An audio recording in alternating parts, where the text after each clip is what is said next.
Oi, pessoal, bom dia. A gente está aqui para mais um EBD. E antes da gente começar a falar sobre o assunto de hoje, eu quero pedir para você parar tudo, curtir aqui o nosso vídeo, compartilhar esse vídeo com outras pessoas, que hoje a gente vai falar de uma coisa muito interessante.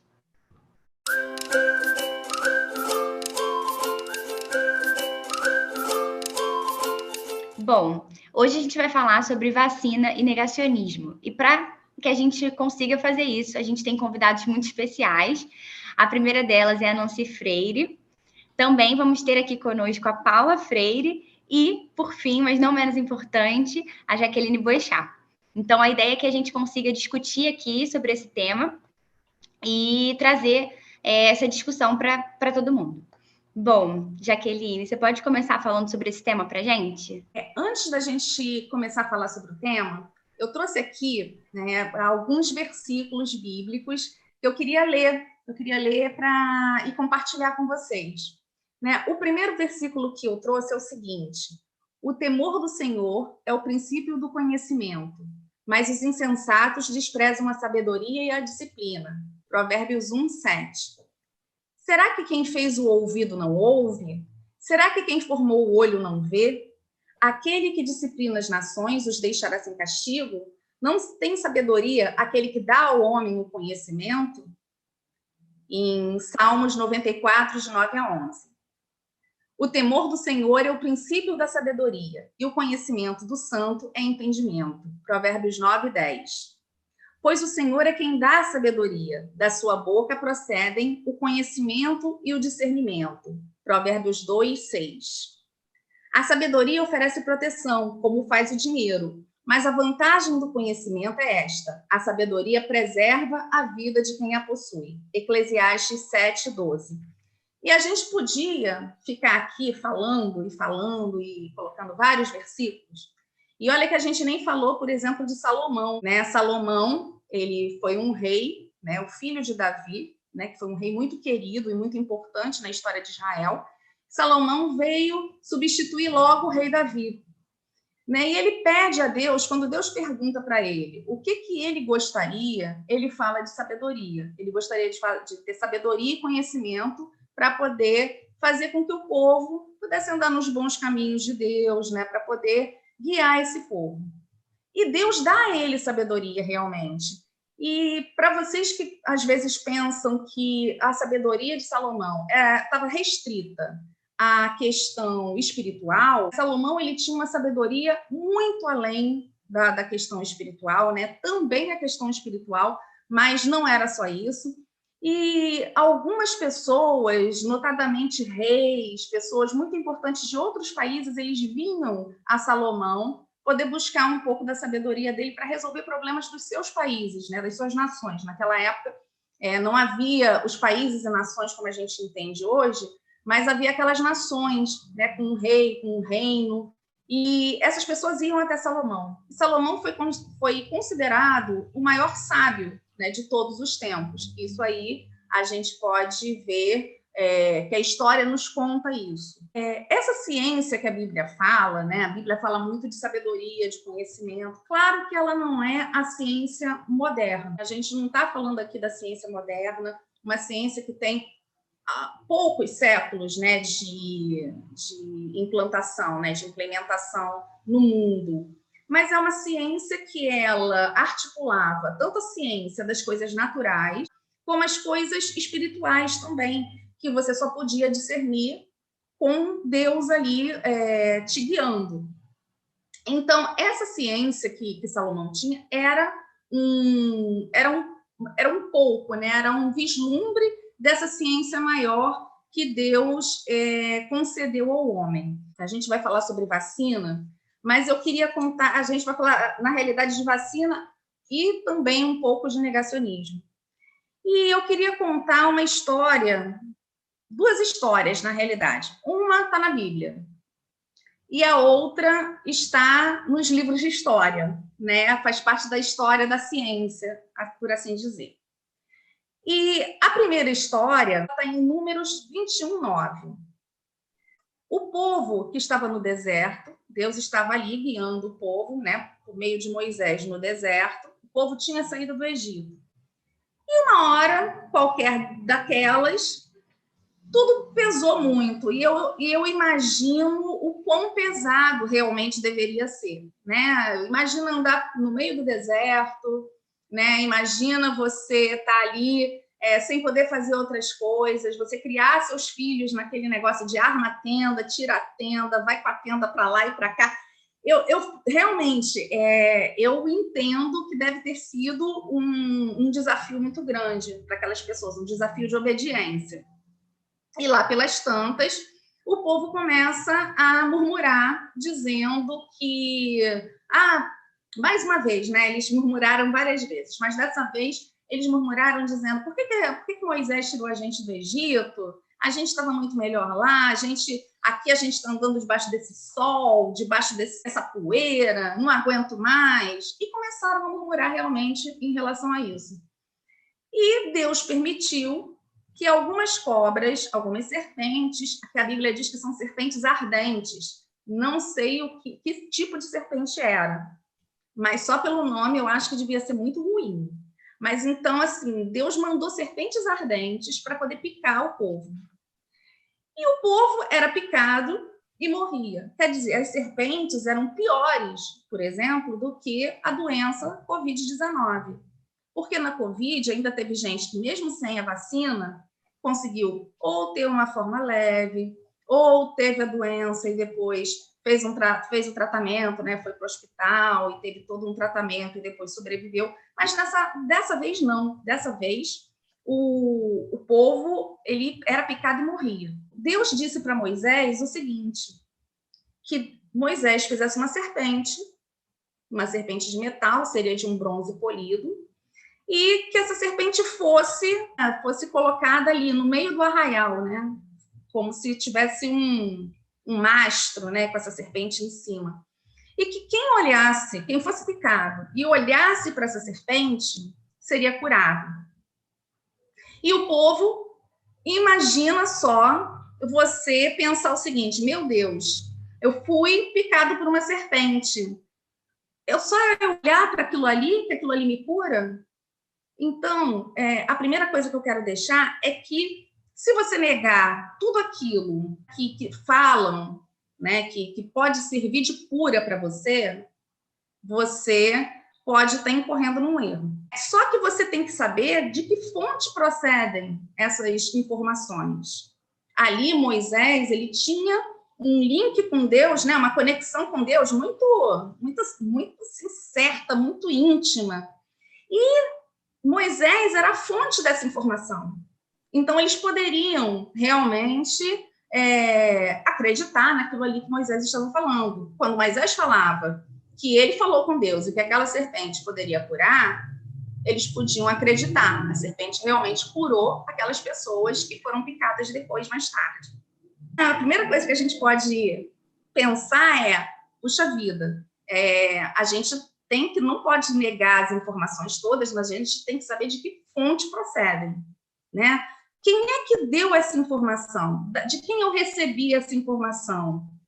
Eu posso checar essa informação no lugar onde estão falando para mim que essa informação procede?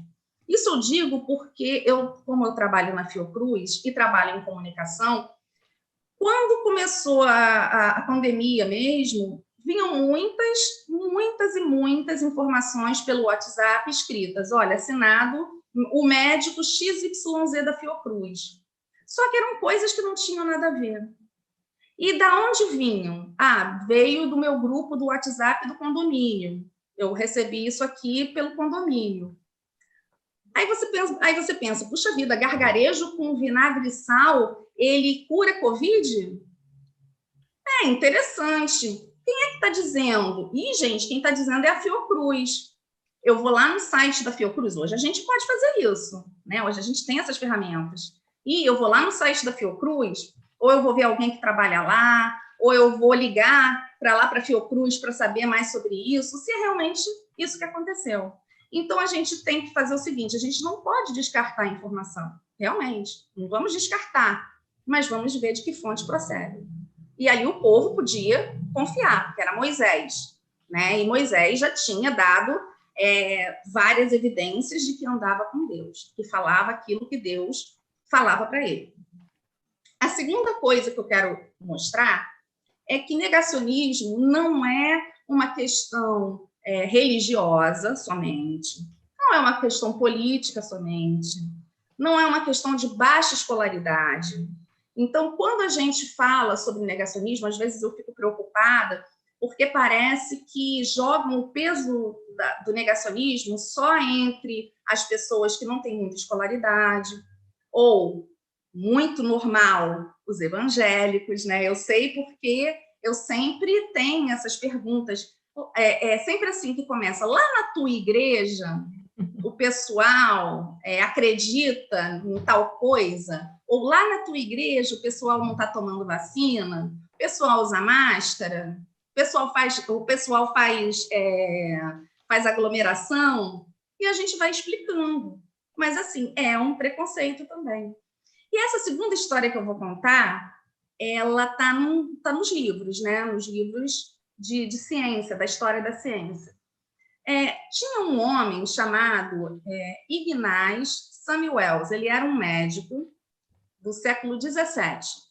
E esse Ignaz Samuels, ele trabalhava, era um médico austríaco, ele trabalhava num hospital onde se faziam muitos partos. E ele começou a observar que metade das mulheres sobrevivia aos partos e metade das mulheres não sobrevivia. Aí a segunda observação que o Samuels fez foi: gente, aonde essas mulheres que sobrevivem aos partos estão? Elas estão na ala das enfermeiras. E onde essas mulheres que não sobrevivem estão? Estão na ala dos médicos. Ele foi na ala das enfermeiras e na ala dos médicos ver como é que eles faziam os partos. Com as enfermeiras ele não achou nada demais. As mulheres chegavam e elas ajudavam, né? Todo aquele trabalho de parto e tudo mais. Só que na ala dos médicos ele descobriu um ponto que chamou muita atenção dele. Ele viu que os médicos, na realidade, eles utilizavam uma rotina ali entre eles, que antes deles ajudarem as pacientes, ajudarem as parturientes, eles faziam algumas dissecações, eles faziam necrópsias, enfim, eles mexiam com cadáveres. Eles estudavam aqueles cadáveres. E logo que eles acabavam de estudar os cadáveres, eles iam lá ajudar as parturientes. Quer dizer, eles, naquela época, o que acontecia? Não se tinha nenhuma lavagem das mãos, não se tinha asepsia. Né? Eles iam para lá com a mão cheia de bactéria. O Samuels falava que eram partículas cadavéricas, né? Mas depois a gente ficou sabendo que eram bactérias que se acumulavam nas mãos deles e causavam infecções nas mulheres. E as mulheres geralmente morriam. Quem estava na ala dos médicos morria. Elas tinham febre logo depois, infecção e morriam. E aí o Samuels, ele teve uma ideia muito legal. Ele botou uma bacia, né, no meio lá do lugar, com uma solução lá química que ele inventou, e aí as pessoas tinham que lavar as mãos. E ele começou a notar, as enfermeiras não tiveram problema nenhum. Elas iam lá, lavavam as mãozinhas delas e iam fazer lá o parto delas. Melhorou muito mais ainda. Mas os médicos começaram a ter uma certa, vamos dizer assim, um certo ranço com Samuels. Por quê? Porque ali o paradigma lá da ciência que vigorava, isso tem muito na ciência, né? Tem uma questão do que é o modelo científico vigente naquele momento. E aí o modelo vigente, muito antes de Pasteur, né? Ali, muito antes de Koch, muito antes de se descobrir, né? Os germes, as bactérias, aquela coisa toda, olhar pelo microscópio, era que as doenças eram causadas por miasmas, que eram assim, como se fossem emanações, né? Emanações pútridas, que faziam com que as doenças passassem a existir nas pessoas. Não tinha nada a ver com lavar a mão para eles. E os médicos simplesmente não lavaram as mãos. Eles negaram até o fim que aquilo pudesse dar certo, mesmo que tivesse alguns médicos adotados, e as mulheres que passavam pelas mãos deles não morriam. E eles continuaram matando aquelas mulheres, né? Porque quando eles diziam que não tinha um método científico, ali não tinha mesmo, mas poderia ter, né? O Samuel Alves podia seguir um método científico, né? Mais certinho até chegar a um resultado X. Então, essas duas coisas eu gostaria de levantar aqui, né, na nossa discussão, porque mostra realmente que, primeiro, que a gente tem que checar as fontes, né? Não é todo mundo que fala para você que aquilo é bom. Por mais que a pessoa seja muito sua amiga, por mais que a pessoa seja o pastor da sua igreja, por mais que a pessoa seja sua mãe, seu pai, ou por mais que a pessoa seja uma figura política influente, né? Você tem que consultar o que está se falando sobre aquele assunto e verificar, puxa vida, quais são as instituições, quais são as instâncias que podem me dar uma informação correta. Essa. Então, eu vou ver ali primeiro. E a outra coisa é não ter preconceitos com as pessoas porque elas negam alguma coisa, né? Isso pode acontecer com a gente, né? Tudo que vai muito ao encontro daquilo que a gente acredita, né? Daquilo que a gente defende, né? Cria um dissabor, uma angústia para a gente. E, do outro lado, as pessoas que realmente têm esse problema de não acreditar, de achar que a vacina ela foi feita muito rápido ou ela tem algum componente aí que a gente não sabe, que pode causar algum mal, pensar que isso também está sendo visto e que várias pessoas, vários estudos, né, vários cientistas, várias instituições estão falando que está ok. E a gente está vendo na prática. A gente, depois da vacinação, a gente chegou, que eu vi, de 4 para 5 mil mortes, a gente chegou, me parece, com 51 dias. De 5 para 6, a gente levou 4 meses. Então, aumentou para caramba, né, esse intervalo. Hoje, a gente está tendo 400 e poucas mortes por dia, que também, assim, gostaria muito que não tivesse mais nenhuma. Mas a gente está tendo uma média de 400, de 300 a 400 mortes. Há alguns meses atrás, eram 2.000. A gente chegou a 4.000 por dia. Então, a gente já está vendo que a vacinação, né, a vacinação completa, que é aquela imunização de 2 doses, ela está sendo, né, eficaz. E agora, eu queria saber da Paula, o que a gente pode falar para as pessoas sobre essa vacina? Como é que ela é composta? Por que ela foi feita tão rápido? Queria que a Paulinha pudesse falar para a gente sobre isso. Oi, gente. Então, vamos começar a falar mais especificamente aí das vacinas, né? Mas antes, eu queria, enquanto a Jaqueline estava falando aí dessa parte da ciência, do pensamento científico, dessa história, uma das histórias que ela falou realmente são muito famosas, eu aprendi na faculdade, são uma das histórias que a gente tem como exemplo de método científico na faculdade.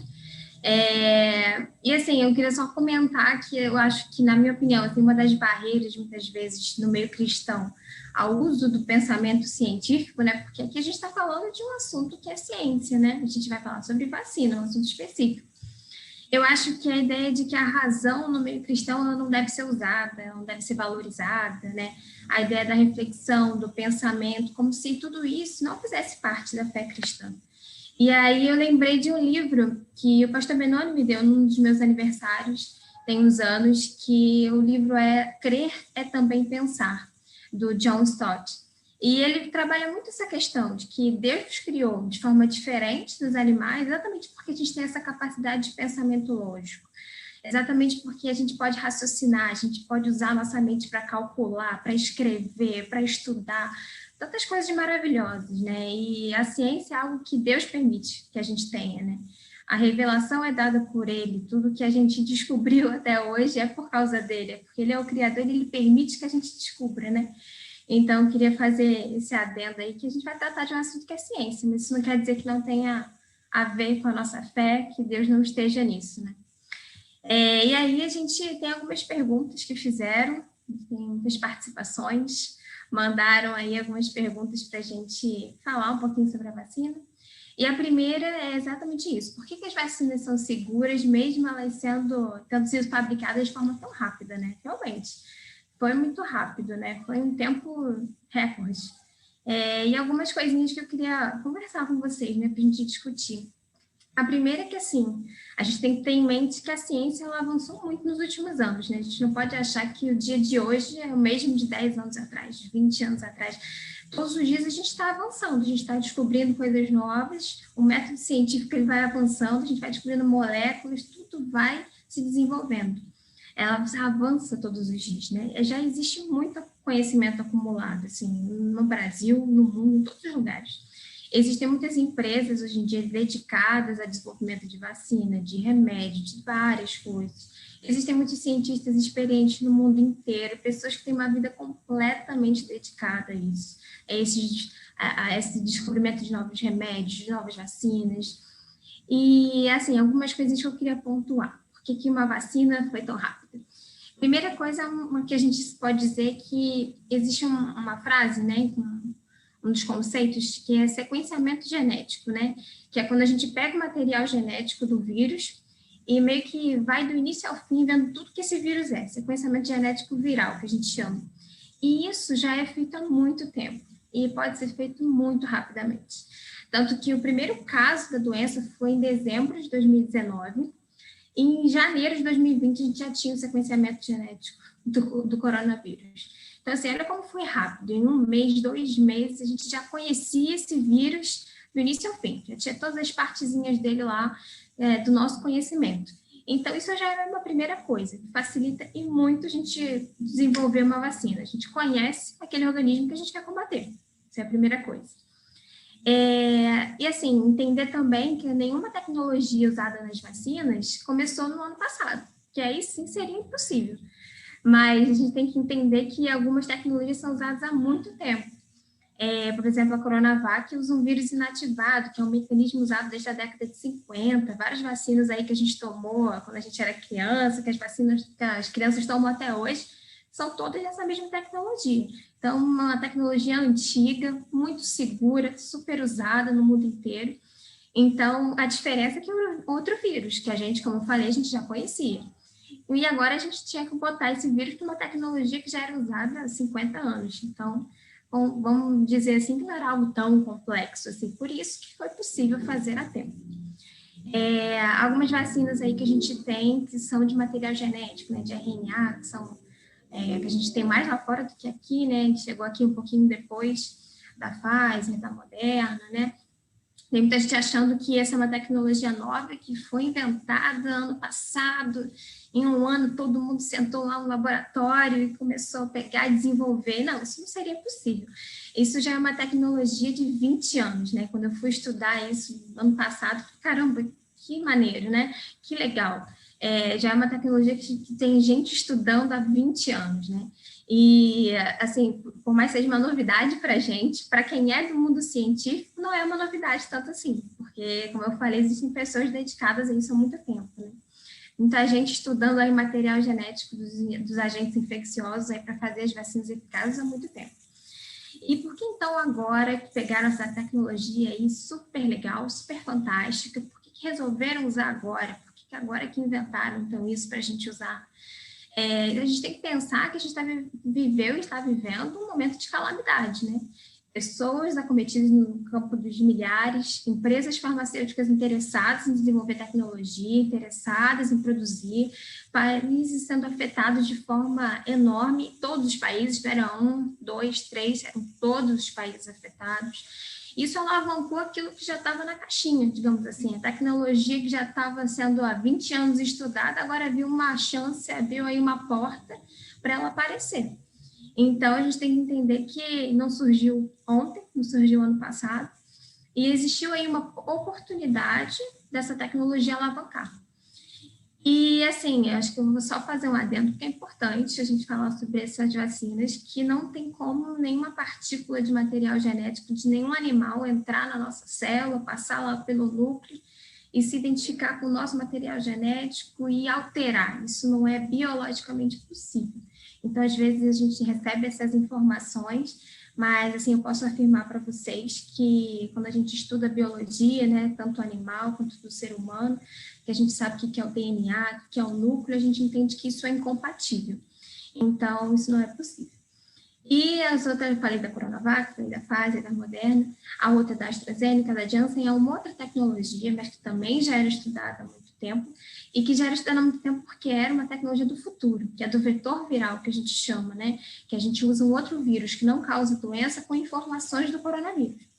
Então, já é também uma tecnologia antiga, mas que, como eu falei, aproveitou aí a situação que a gente estava vivendo, de muita calamidade global, para que essa tecnologia se desenvolvesse ainda mais.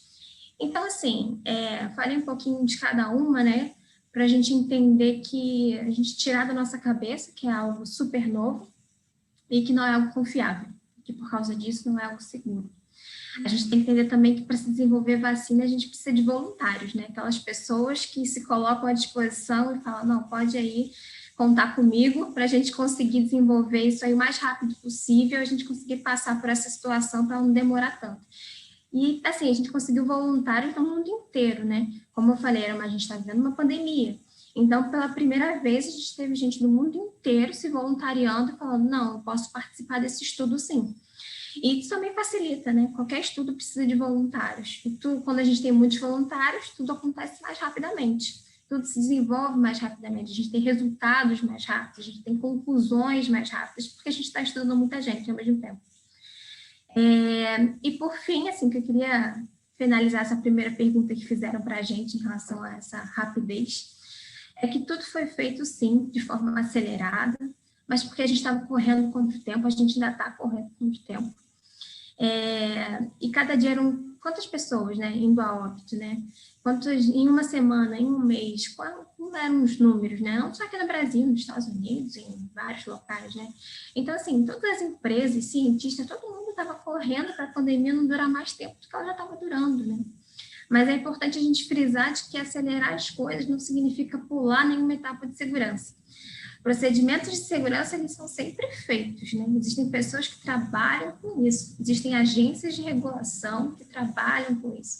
E a gente acelerar procedimento não quer dizer que a gente está perdendo o fio da meada, não quer dizer que a gente está abrindo mão de alguma coisa que seja importante, porque a gente está trabalhando com vidas, a gente está trabalhando com pessoas. Então, assim, a gente tem em mente que os procedimentos de segurança em todas as empresas são sempre muito rígidos, e eles aconteceram de forma segura, de forma, assim, capaz da gente conseguir agora ter um cenário um pouco melhor do que a gente tinha antes, né? E se nenhuma agência reguladora não aprovasse, a gente não teria. Exatamente o contrário que aconteceu. Aqui no Brasil, no mundo inteiro, as pessoas que trabalham nessas agências reguladoras aprovaram as vacinas com louvor, e é por isso aí que a gente está num cenário bem diferente. A gente estava até falando dessa questão de órgãos regulatórios, né, em relação à vacina e tudo mais, e até uma coisa interessante é que para a vacina do Covid, a gente teve até um critério mais rigoroso, né, normalmente eles exigem uma quantidade de semanas X, e os órgãos pediram até mais semanas para que isso pudesse ser ainda mais seguro. Então, isso, assim, é outra informação que nos dá segurança também, né, de que além de a gente ter esses órgãos que fazem essa regulação fina das vacinas, que não é algo que é deliberado, né? Foram muitas vacinas que foram propostas. A gente acha que só foram essas e que todas foram aceitas, né? Mas foram muitas. A gente teve toda essa regulamentação e ainda assim, ainda mais crítica do que a gente costuma ter para outros tipos de vacina, né? Então, isso é bem interessante. E aí temos mais uma pergunta, né? Que é por que algumas pessoas vacinadas, elas ficam doentes ou morrem mesmo assim, né? Essa é uma pergunta delicada, né? E até complicada, né? Por quê, né? Se a gente está apostando numa vacina, mas a gente está vendo que a doença consegue acometer essas pessoas, algumas, um número pequeno, mas esse número existe. Então, poxa vida, né? Por que a gente precisa se vacinar? E, assim, a primeira coisa que eu queria dizer é que a vacina ela não é feita para a gente não pegar a doença nunca mais na nossa vida. Mas é para, se a gente tiver a doença, que a gente tenha de uma forma mais branda, uma forma mais leve possível. Ou seja, não é para evitar da gente pegar o vírus, né? Mas se eu pegar, eu tenho muito mais chance de ter uma forma menos grave da doença. Esse é o intuito da vacina. E aí, por que isso não acontece com todas as pessoas? O mundo ideal deveria acontecer com todo mundo, né? Mas por que isso não acontece? E, assim, primeiro, um conceito que eu aprendi nos primeiros dias da faculdade é que na medicina nada é 100%. Se você tem uma frase dizendo sempre ou nunca, você tem que desconfiar. Porque nunca é sempre, nunca é nunca. Tudo é muito variável. Medicina também é matemática, existe probabilidade, existe cálculo, existe estatística, né? Nada é muito exato. A gente está trabalhando com o ser humano, né? A biologia é variável. A gente está trabalhando com seres humanos diferentes, corpos diferentes e sistemas diferentes, né? Então, assim, não ter uma forma grave é para a maioria das pessoas, mas infelizmente a gente vai ter alguns que vão ter uma forma grave ainda assim. Mas a gente tem que frisar que isso vai ser um número pequeno de pessoas, não vai ser a maioria, é sempre uma minoria. E para isso ficar um pouco mais palpável, né, às vezes a gente falando fica muito subjetivo, mas para a gente entender um pouquinho mais, eu trouxe umas figuras de um biomédico que eu sigo, que é muito bom, acho super didático, e eu trouxe para vocês. Vocês estão vendo aí?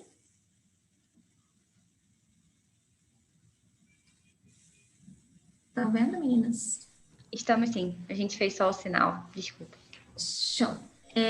Eu trouxe para a gente ver que ele faz assim, né? É um perfil que eu sigo, que é o La Ciência. Ele compara essas vacinas como se fossem cintos de segurança, né? A gente sabe que o uso do cinto de segurança ele reduz o risco de morte, de lesão grave e acidentes. Isso é óbvio para todo mundo, né? E até um dado super interessante que o uso correto do cinto de segurança pode reduzir em 70% as mortes e lesões graves em caso de acidente. Um número importante, mas como vocês podem ver, também não está escrito 100% aí, né? E aí, vou passar aqui. Ele fala que o cinto de segurança, como eu falei, não protege 100%. Nem todas as pessoas que vão usar corretamente o cinto vão sobreviver a um acidente. E esse conceito, essa lógica, ela vale para a vacina. As vacinas, elas reduzem muito a chance da pessoa ficar doente, precisar ser internada, né, precisar de uma hospitalização e até chegar a morrer, né, ser levada a óbito em decorrência da doença. Mas nenhuma vacina também vai oferecer 100% de proteção, né? E tem mais, o uso do cinto, ele não desobriga as pessoas de seguirem outras regras de segurança. O uso do cinto é uma das coisas que a gente faz, né, quando a gente está dirigindo, quando a gente está no carro, mas a gente também tem que controlar os limites de velocidade, né? A gente também tem aí os carros equipados com freios ABS, com airbag, né? A gente tem outras medidas de proteção. Tudo isso se soma para que a gente possa andar de carro com segurança. Da mesma forma, ter tomado a vacina não libera a gente das demais medidas de proteção. A gente ainda tem que usar máscara, a gente ainda tem que priorizar aqueles ambientes ventilados. São medidas que, somadas, vão aumentar a proteção final. E como eu falei, o fato de não ser 100% não quer dizer que o cinto de segurança não seja importante. Tudo isso já é tão, assim, né, a gente já é tão careca de saber isso, né, que a gente vai andar de carro, a gente vai dirigir, a gente bota o cinto, já é algo medular na gente, né? E porque a gente sabe que isso é uma medida importante de segurança, mesmo que não seja 100%. E isso vale para a vacina. Não é 100%, mas é muito importante. E é 70%, 80%, 90%, que são os números de eficácia das vacinas, é muito relevante. Se a gente bota isso numa proporção global, é muito relevante. É muito interessante. Foi muito interessante essa analogia com o cinto de segurança. E assim, a gente tem que pensar que o cinto de segurança não foi algo, apesar da gente saber que ele protege bastante, foi algo que teve que ser imposto por uma lei. Você vê, né, que as pessoas não utilizavam o cinto de segurança por sua própria vontade, apesar de saber que o cinto de segurança era algo que podia te proteger. Há leis que, não, às vezes, a pessoa fala assim, essa lei está me privando da minha liberdade de andar sem o cinto de segurança. Mas existem leis que são leis protetivas. E se as pessoas não fazem isso por sua própria vontade, cabe ao Estado né, fazer essas leis para que as pessoas sejam protegidas, porque essas pessoas elas estão também sob a guarda do Estado, o Estado é responsável por elas. E também pensar que quando você deixa de tomar uma medida protetiva para você mesmo, a medida não é só para você, como as vacinas. Se você não se vacina, você acaba permitindo que o vírus circule, né, continue circulando aí nos nossos ambientes, e vai ser muito mais difícil, porque ele pode criar variantes, não é isso? É isso mesmo. A gente acha, às vezes, que algumas pessoas, né, podem achar que a vacina é, na verdade, uma escolha individual. Na verdade, é um direito coletivo. A gente vive em comunidade. E é o direito de todo mundo estar num ambiente seguro. Então, um ambiente que cada um faz sua parte para que o vírus não circule e não contamine mais pessoas. Então, a gente vive em comunidade. A gente entender que é um direito coletivo. A gente tem que pensar assim, não de forma individualista, né? A vacinação traz isso para a gente. E, por último, a pergunta que trouxeram aí para a gente é por que não devo tomar determinados remédios que não são eficazes para combater determinada doença, né? Para a gente começar, é importante a gente dizer e explicar que não existe cura ainda para a Covid, né? Não existe nenhum remédio que possa dizer para você que foi liberado com o intuito de curar alguém.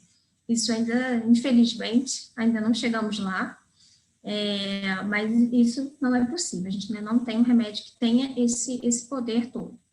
E aqueles remédios que no início da pandemia as pessoas achavam que podiam fazer alguma diferença, né? É normal no início de pandemia, o momento de calamidade que a gente estava vivendo, a gente apostar em várias coisas. Isso é normal. A gente apostar naquilo que a gente acha que vai conseguir me salvar, aquilo que a gente acha que vai ter algum efeito benéfico.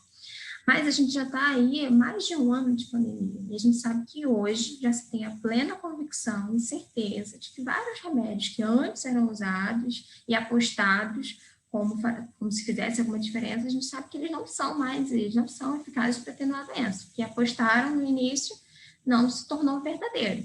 Isso não é verdade. E como? Mas como é que aí já tem tanta essa convicção, essa plena certeza de que eles não são eficazes para combater a doença, né? Porque, como eu falei, a gente já está vivendo a pandemia há muito tempo. Então, já deu tempo de fazer estudo. A gente já está aí há um tempão tendo pessoas dedicadas a estudarem. Então, assim, simplificando, a gente já tem estudos que botaram uma pessoa contaminada, né, com o vírus usando o remédio de um lado e outra pessoa também contaminada não usando o remédio. Isso é um pouco do método científico. E aí, quando você compara, você vê que não houve diferença. Ou seja, mesmo essa pessoa usando o remédio que apostaram que seria a solução, não houve diferença. Ou seja, não é para usar. Ele não teve benefício nenhum na atenuação da doença, na cura da doença. Então, isso já tem, não é um estudo, não, são vários, muitos estudos, e no mundo todo, em diversos países diferentes, as pessoas fizeram essa experiência, esse estudo, e, infelizmente, nenhum daqueles remédios que as pessoas ficavam correndo na farmácia para comprar, a gente já sabe que eles não têm efeito benéfico nenhum. E um alerta também, né? Qualquer remédio que a gente tome, a gente está sujeito a efeitos colaterais, a gente está sujeito a efeitos adversos. A gente tem que pensar que é uma substância química que está entrando no nosso corpo. Então, por isso que quando a gente prescreve um medicamento, a gente sempre bota na balança. Porque sempre vai ter efeito adverso, sempre vai ter efeito colateral. Mas a balança mostra para a gente se tem mais benefício do que malefício. E quando essa balança ela pesa mais para o benefício, aí sim eu tenho que tomar. Tem remédios que causam alguns desconfortos, por exemplo, mas, poxa, eles curam determinada doença, então vou apostar nele, porque o benefício é muito maior do que o efeito adverso, do que o efeito colateral, né? Então, a gente tem que sempre botar na balança. E esses remédios que apostavam que seria uma solução, que seriam algo que atenuasse a doença, né? Como hoje a gente já tem certeza de que eles não são eficazes, quando a gente bota na balança, a gente só tem malefício. A gente não tem benefício nenhum. A gente só tem efeito colateral, a gente só tem efeito adverso, então não faz sentido usar. Não tem lógica a gente usar. E uma notícia aí fresquinha para todo mundo é que tem um antiviral que está aí em fase 3 já de estudo, promissor, atenuou mais ou menos, agora não vou lembrar da porcentagem, mas em quase 50%, 60% as formas graves da doença. Mas, assim, ainda está em estudo, ele tem grandes expectativas, talvez seja o primeiro remédio aí que a gente tenha disponível para ajudar no combate da doença, mas mesmo assim isso ainda não aconteceu, não está liberado, e provavelmente se for liberado vai ser muito caro. Então, a gente está aí sempre em desenvolvimento, sempre nos estudos, mas respondendo aí a pergunta, a gente aqueles remédios que a gente não tem certeza, que a gente tem certeza um dia que não são eficazes, não é para a gente usar, tá? O que a gente tem aí agora para a doença é o mesmo, é prevenção, medidas de prevenção e suporte, caso aconteça alguma coisa. É isso. E Sara, quer comentar alguma coisa? Não, eu quero fazer uma pergunta polêmica. Na verdade, assim... Não, é uma pergunta que algumas pessoas fazem, a gente não recebeu essa pergunta, mas assim, é uma coisa que eu acho que é importante a gente discutir, porque a gente fala muito do medicamento que a gente usa para tratar, mas tem muita gente que usa o medicamento como prevenção, né? E por isso não deseja tomar vacina, porque uma vez que eu estou me prevenindo tomando esse medicamento, eu não precisaria tomar a vacina. E não é bem por aí, né? Eu queria ouvir a sua opinião sobre isso, porque eu acho que é algo importante a gente falar, né? Eu acho que algumas pessoas podem ter algumas dúvidas. Tem gente que, inclusive, toma vacina e continua tomando esses medicamentos, e que isso também é uma coisa importante de ser falada e, enfim, né, alertar o pessoal. Isso aí, tudo que eu falei em relação ao remédio que não existe, que não é eficaz, a gente já tem estudos falando em relação ao controle da doença, a cura, isso serve para prevenção.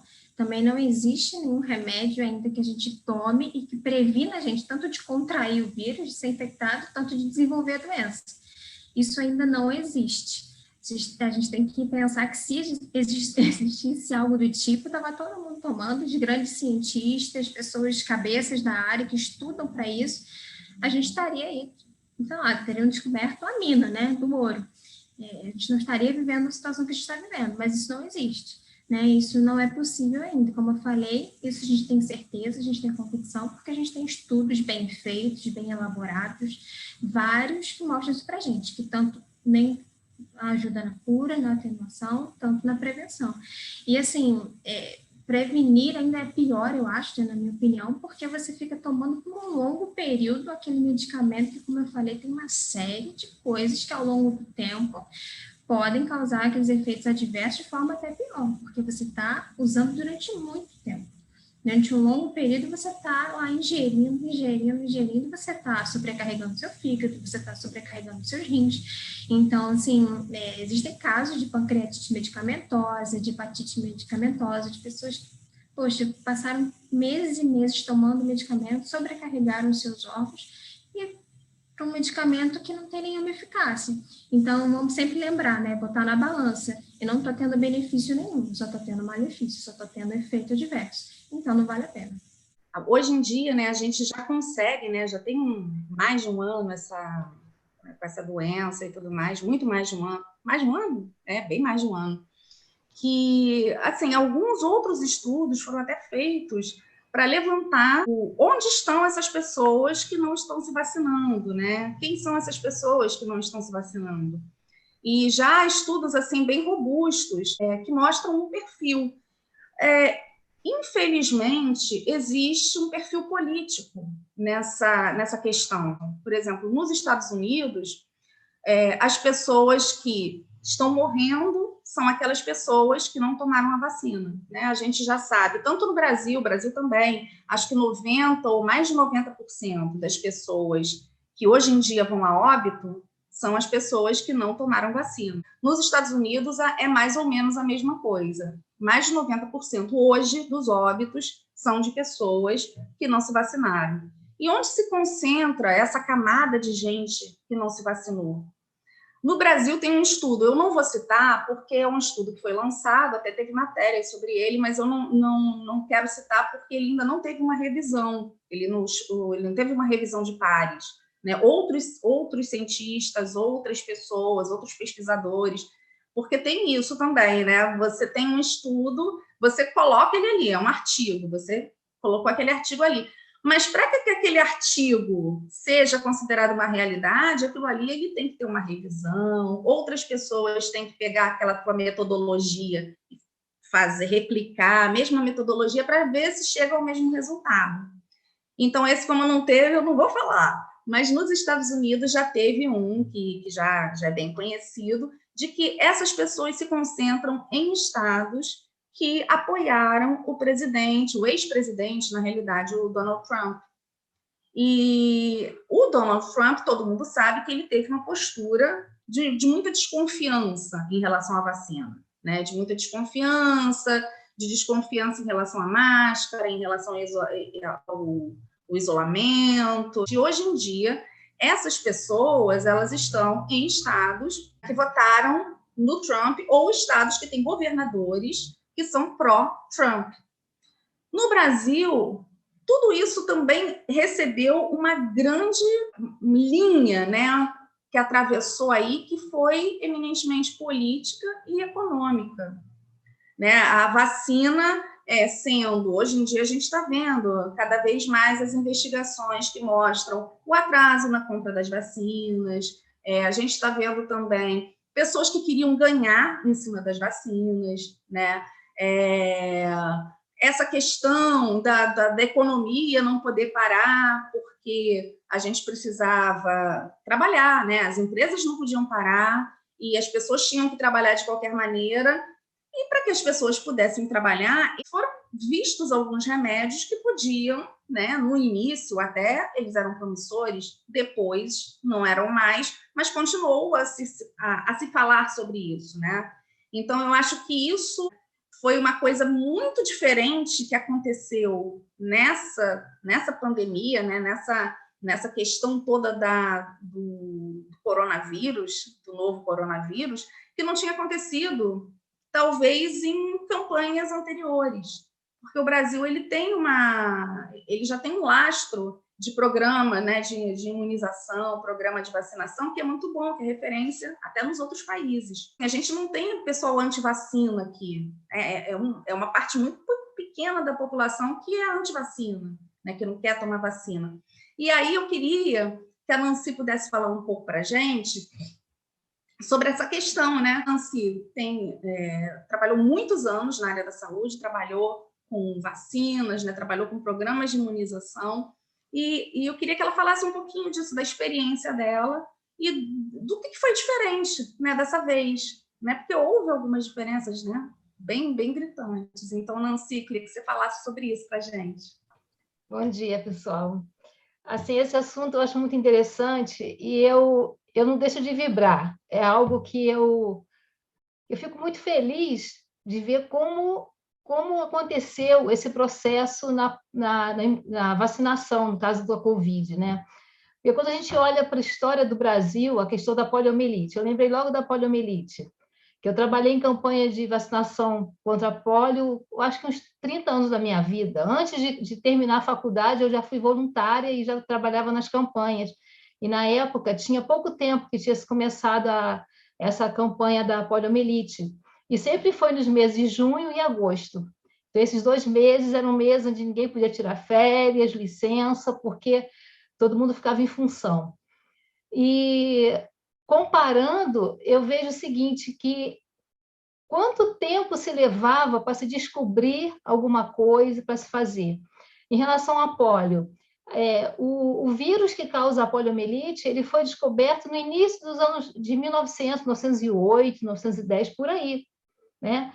E ninguém sabia como lidar, ninguém sabia como ele era transmitido. Só foi descobrir isso na década de 40, com o crescimento da virologia, com o uso de microscópio eletrônico, e aí conseguiu-se descobrir várias coisas, né? Só que você só foi ter vacina na década de 60. Aqui no Brasil começou a se vacinar contra a poliomielite em 61, no ano em que eu nasci. Estou até dizendo minha idade aqui. Provavelmente eu tomei essa vacina, porque as crianças eram de 4 meses, se não me engano, de 4 meses a 5 anos que tomava vacina, né? Sendo que as crianças que eram mais acometidas eram de 6 meses até os 4 anos de idade. Provavelmente eu tomei essa vacina. Não, minto, até uns 2 anos que a prevalência era maior. Provavelmente eu tomei. Então, demorou-se muito tempo para se começar a vacina, né? Porque, na verdade, você tem a parte tecnológica, você tem a parte da medicina em si, as pesquisas, mas você precisa de apoio político, então você tem que ter todo um sistema que envolva isso. Então, justamente nesse período onde se começou a vacinação contra a poliomielite, que houve um avanço nas políticas de saúde, né? Onde se viu a importância da discussões na área médica para o controle da doença, né? E o Brasil avançou nisso, apesar de muitos problemas, né? Avançou nisso. Inclusive, quando começou a vacinação aqui, em 61, um dos locais que se vacinou contra a poliomielite foram crianças, filhos de funcionários do Fernando Figueira. Essas crianças foram as primeiras que tomaram a vacina contra a poliomielite. Foram alguns grupos de criança, né? E aí, só na década de 80, porque o Brasil ele tem esse histórico, né, de muita dificuldade em realizar algumas coisas. Então, de 60 até 80, existiu muito problema. As vacinas demoravam a chegar nos locais, muita dificuldade, então você não via muito o efeito da vacina. E naquela época você também não anotava tudo, você não tinha a computação como hoje, você observar o resultado. E aí, depois disso, começou-se a dar importância a uma política mais efetiva. Foi quando começou essa vacinação, nessa campanha, que começou na década de 80, né, que eu participei bastante. Então, isso que eu queria falar, é importante a política, essa implementação de política. Você tem que ter, na verdade, uma vontade política. Você tem que ter ações que venham cooperar nisso. Senão você descobre, você tenta avançar, mas você tem que ter apoio. Agora, imagine uma campanha na década de 80, quando não existia internet, o Brasil inteiro fez a campanha em 2 dias, um dia de junho e um dia de agosto, onde todas as cidades fizeram a vacinação. Então, naquela época, você tinha que contar com outros meios. Eu soube que Rotary Club ajudou, Lions Club, era o que você tinha para comunicação. Como você vai fazer? E nessa época, nosso governo, nós tínhamos era a ditadura, né? Então, foi preciso, talvez, uma ordem assim, vai ser e pronto, e acabou. E aí a coisa aconteceu, né? E o Brasil, ele, como a Jaque falou, né? Esse PNI do Brasil, né? O Programa Nacional de Imunização, que é muito interessante e virou modelo para fora do Brasil, né? E hoje em dia a gente fica até, de certa forma, envergonhado, né? Porque a gente não está sendo modelo. E nós fomos modelo, né? Nós fomos modelo na questão de como se organizar uma campanha, como se fazer uma vacinação em massa, como obter resultados. E os resultados foram gritantes, porque em 80, quando se começou a fazer vacina, você tinha, tipo assim, 1.290 casos, por exemplo. No ano seguinte, você tinha 100 e poucos casos. No outro ano, eram 40 e poucos. Então, isso aí foi visto com clareza, entendeu? Então, eu vejo assim, eu fico feliz de ver como a gente avançou, né? E é muito triste que a gente jogue fora aquilo que a gente conquistou depois de muitos esforços. E só complementando, Nancy, a poliomielite foi erradicada em 89, né? 1989. Olha o período pequeno, né? De uma doença que matava criança, deixava outras com sequelas assim bem difíceis. Eu acho que, por exemplo, Paulinha e Sara não chegaram a ver crianças com sequelas de poliomielite. Eu, quando era criança, eu cheguei a ver. Uhum. Eu cheguei a ver crianças com várias sequelas de poliomielite. O pessoal, hoje em dia, que ainda tem alguma sequela, eu acho que está numa faixa de mais de 55 anos. Mais pessoas que já têm mais de 55 anos. E eram aquelas crianças que na época não podiam contar com o Zé Gotinha, né? Vocês já são depois da geração do Zé Gotinha, Não, né? e a Zé Gotinha era uma festa, né? No posto de saúde, dia de campanha, campanha da Gotinha, primeiro porque foi uma evolução, era uma vacina era injetável, depois passou a ser oral, né? Então, tinha criança que chorava de qualquer forma, né? Tinha criança que não tinha jeito. A minha Mas filha, ela chorava de qualquer forma. então, e você tinha, as pessoas ficavam lá fora vendendo balões, vendendo brinquedo, era uma festa. Era uma festa, era muito legal mesmo. Era uma festa. Agora, deixa eu ilustrar com uma história que o pastor Benoni contou, de uma família conhecida da família dele, onde uma pessoa conhecida, que era da área de saúde, justamente nessa década de 80, eu acho que foi em 81, quando começou essa vacina, disse que ela poderia incluir as crianças conhecidas para receber a vacina. E uma família não quis que as crianças fossem incluídas.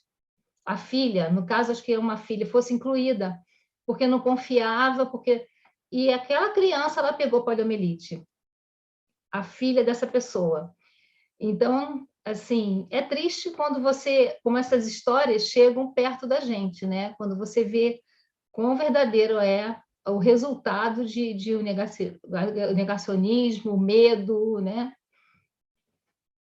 Eu queria falar um exemplo e, na verdade, trazer uma outra pergunta, porque, como a tia não se falou, né, durante esse período de pandemia, eu até me voluntariei também, né, para fazer parte da campanha de vacinação do Covid, e foram várias coisas que a gente foi observando. E uma coisa que eu nunca tinha participado de nenhuma outra, né, mas uma coisa muito marcante que a gente viu meme no Facebook, que a gente viu meme no Instagram, era que muitas vezes a gente falava, olha, a gente tem essa vacina, e as pessoas não queriam se vacinar, porque era aquele tipo de vacina, né? Então as pessoas se tornaram expert em vacinas, e realmente, assim, sommelier de vacina. Mas, assim, de verdade, foi uma coisa que eu lembro que me chocou, porque era bem no início que começou a campanha, e eu lembro que eu falava, meu Deus, eu queria muito me vacinar, né? Que a gente estava ali, assim, esperando por aquilo. Eu lembro a primeira vez que você pega o vidrinho da vacina, você fala, meu Deus, chegou aqui no Brasil. Era uma emoção muito grande, assim. Eu lembro que eu fiquei até emocionada mesmo. E várias vezes, gente, as pessoas chegavam, elas se deslocavam da casa delas, chegavam lá e falavam que não queriam tomar porque era daquele tipo de vacina. E isso, assim, eu trabalhei em 2 locais, né? Tanto lá no Fundão quanto no centro da cidade. E em ambos era o mesmo perfil. E eu sei que isso é muito específico, né, desse caso, mas eu queria saber da Tia Nancy, né, que participou de tantas outras campanhas, se algum dia você viu algum tipo de coisa nesse sentido, e levantar, assim, acho que a Paula falou muito disso no início, né, de que não tem uma vacina melhor, todas usam tecnologias que são estudadas há muito tempo, que são boas, mas queria ouvir da Tia Nancy se isso já aconteceu para algum outro tipo de caso. Olha, que eu tenha visto que foi assim, mais gritante foi no início da campanha da gripe H1N1, porque rolou muito boato de que aquela vacina era para matar os idosos. Então, eu vi alguns idosos falando que não iam tomar, porque eles querem matar a gente, eles diziam. Eles querem matar a gente. E foi na época que ainda estava a internet, né? Muitos idosos não tinham ainda acesso, mas algumas pessoas ainda já tinham celular e já recebiam informação. Então, sempre tem as pessoas que fazem a cabeça das outras, né? Então, o que me chamou muita atenção em relação à vacina foi essa questão da vacina da gripe, H1N1, onde eu vi pessoas dizendo que não iam tomar, que tinham medo, né? E, infelizmente, a gente não vê isso acontecendo hoje em dia, né? Porque, na verdade, exponencial, né? E para você ter um efeito, você precisa da vacina, você tem que fazer um programa nacional, como a gente tem visto fazer, né? Talvez não como eu gostaria que fosse, porque eu vivi o auge do PNI em ação, com pessoas de fato agindo e com liberdade para agir, mas você precisa mobilizar a sociedade. Você tem que ter uma sociedade mobilizada para poder responder a todo o esforço, né? Do governo, o esforço do governo, da população em si, né? Então, você precisa de todo um conjunto, todo esse conjunto para você obter um bom resultado. E também falando um pouquinho sobre o que a Nancy falou agora da internet, hoje em dia a gente tem uma disseminação de informações muito grande, né? A gente tem, inclusive, empresas, né? Como se fossem empresas, né? Que estão ali só para colocar informações que sejam de um ponto de vista específico, né? Por N razões, né, gente? Eu não vou entrar aqui nas razões que levam as pessoas a fazerem isso, né? De colocarem informações que são incorretas, né? Informação que não tem qualidade, informação que é deturpada, né? Que parece verdade, mas não é, né? Que são as famosas aí fake news, né? Aqueles boatos elevados à categoria de uma disseminação intensa de informações erradas. Mas, gente, boatos sobre vacina a gente tem assim há anos. Agora o negócio só ficou mais, né, mais disseminado, né? Em 1904 a gente teve um incidente chamado Revolta da Vacina, né? A gente teve um incidente que era a vacina ainda de varíola, estava chegando. As pessoas diziam que quem tomasse a vacina de varíola ia virar boi. E foi assim, as pessoas não conseguiam ler, né? A gente tinha uma massa de iletrados no Brasil ainda. E o que a imprensa que era contra? Nessa época, a imprensa era contra a vacina, que achava que a vacina realmente podia fazer mal.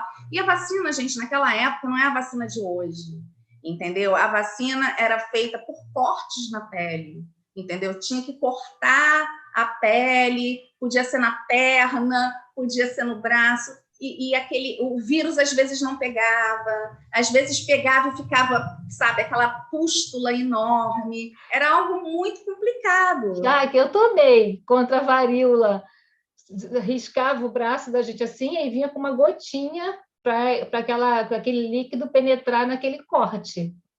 E no posto de saúde que eu ia, tinha um quadro na entrada com uma criança com varíola. Aquela imagem está na minha memória até hoje. Quer dizer, você ainda tomou um pouco parecido, né? Com aquele negócio que eles falavam que era escarificação. Eles arranhavam a pele para poder penetrar. Isso no braço ou na perna. Eu sei que a minha mãe ela tem tipo um buraco na perna por causa da vacina de varíola, entendeu? E a gente não, a gente tem uma marquinha pequenininha, né? Que às vezes até disfarça quando a gente vai crescendo. Mas, enfim, esses boatos sempre aconteceram, né? Isso sempre foi um jogo, né? Um jogo de forças na realidade, porque tem pessoas que realmente estão com medo e tem pessoas que aproveitam aquele medo para poder ganhar algo em cima, né? Para poder colocar alguma coisa, colocar alguma questão. Hoje em dia, as pessoas que disseminam fake news, elas ganham muito bem para isso. Porque vocês sabem que na rede social o que funciona é uma questão de algoritmo, né? Quanto mais aquilo ali está sendo visto, quanto mais aquilo ali está sendo comentado, mesmo que você comente mal, né? Mesmo que você faça um monte de coisa, isso está errado, não sei o quê, mas se você comenta, né? Ou se você curte, ou se você compartilha, aquilo ali gera um algoritmo, ou no YouTube, ou em qualquer outra rede, Twitter, Instagram, o que for, que aquilo vira uma coisa de relevância, né? Uma informação de relevância. Por isso que a gente insiste, quando a gente entra aqui na escola dominical, para que vocês curtam, compartilhem, se inscrevam no canal, para que o nosso também vire uma informação de relevância, até para que a gente possa tá nessa seara, né? Enquanto as pessoas levam uma informação que não é legal, a gente pode levar uma informação que é embasada, que a gente estuda para ter, que a gente coloca pessoas que realmente estão aqui não para criticar, né? Não é uma crítica pura e simples, né? São informações fundamentadas, né? São informações que a gente tira de pesquisas, que a gente tira da Bíblia, e que podem e que devem ser comentadas. Vocês podem falar com a gente se vocês gostaram, se não gostaram, se concordam, se não concordam, por que vocês não concordam, e a gente abre aqui uma linha de conversa. Então, pessoal, é isso. Espero que tenha sido muito proveitoso para vocês. Caso fique alguma dúvida, vocês podem compartilhar com a gente aqui embaixo nos comentários do YouTube, que a gente vai tentar entrar em contato com você. E falando em dúvidas, a gente está aberto para receber a dúvida de vocês sobre os temas. O tema da semana que vem ainda é uma surpresa, mas essa semana, segunda-feira, no grupo de avisos, e se você não faz parte, coloca aqui também nos comentários, que a gente pode te incluir lá. A gente vai lançar qual é o tema dessa próxima semana e o link para que você compartilhe com a gente suas dúvidas. Você pode ficar tranquilo que é anônimo, a gente só tem acesso às perguntas. Isso é para que você fique bem confortável e pergunte aquilo que você realmente tem interesse de saber. Então, até semana que vem, a gente se vê lá. Que Deus abençoe a todos. Amém. Fiquem com Deus.